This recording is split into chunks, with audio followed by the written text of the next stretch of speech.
Shalom.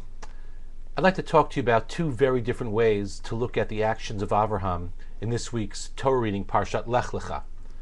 We know that soon after Avraham's arrival in Eretz Canaan, the land is struck by a famine and Abraham leaves.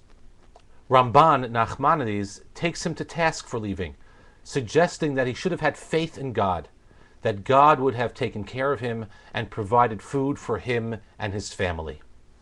Ralbag, on the other hand, actually compliments Avraham for leaving.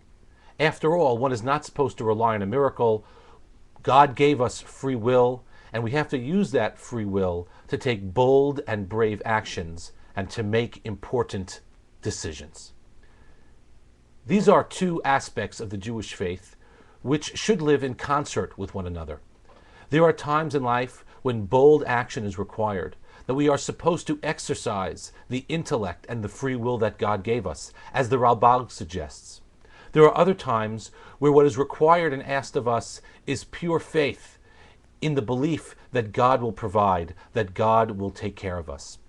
We hope that in our life we're able to combine both of these aspects in order to complete a full and rich Jewish life.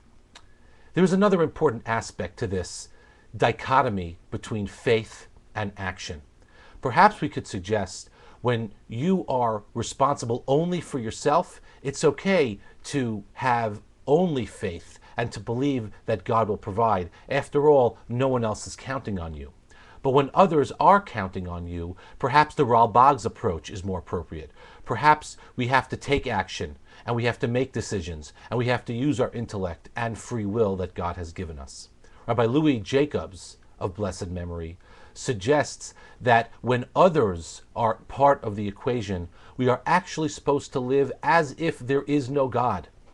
He records a story of a Hasidic Rebbe who was asked, what is the purpose of atheism in the world? Why did God allow there to be people who don't believe in God?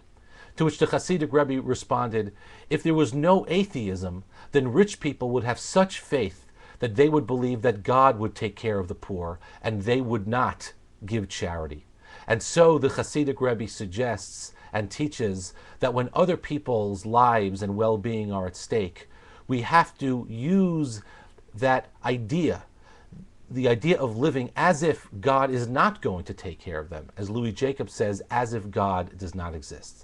Perhaps this could help us understand why Nachmanides, Ramban, and Ralbag view Avraham's actions so differently. Ramban perhaps is looking at Avraham's actions only vis-a-vis Avraham. When it came to Avraham, he should have had faith. He should have stayed in the land of Israel. And that lack of faith was actually a sin.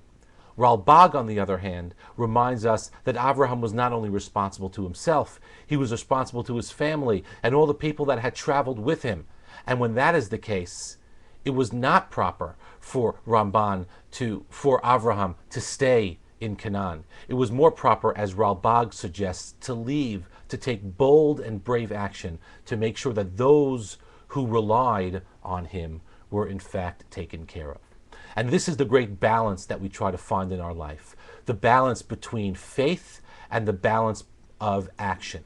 We have to remember, of course, that when other people's well-being is at stake, we have to err on the side of caution, and in the words of Louis Jacobs, act as if there is no God and take bold and decisive steps to make sure that others are taken care of. Shabbat Shalom.